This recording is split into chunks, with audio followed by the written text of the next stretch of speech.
Hello friends, আজকে আমরা সবাই যুব মোর্চার তরফ থেকে বনভোজনে এসেছি।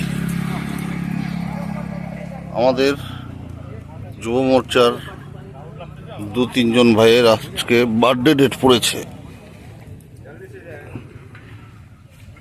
হবে চিকেন কষা, বিরিয়ানি কথা চলছিল, কিন্তু না, আমরা সাদা ভাত খাবো। গরম গরম আছে তো ওয়েদার, তো সাদা ভাত দিয়ে চিকেন কষা।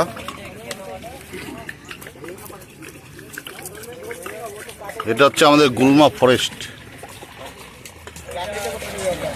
এখানে সব রকমের ব্যবস্থা আছে আমাদের পিকনিকের জন্য। আইসক্রিমের গাড়িও চলে এসেছে সামনে। আইসক্রিমের গাড়ি আইসক্রিম খাওয়া দিয়ে মুড়ি খাচ্ছে। যুব মোর্চার আমাদের সব মহাবীর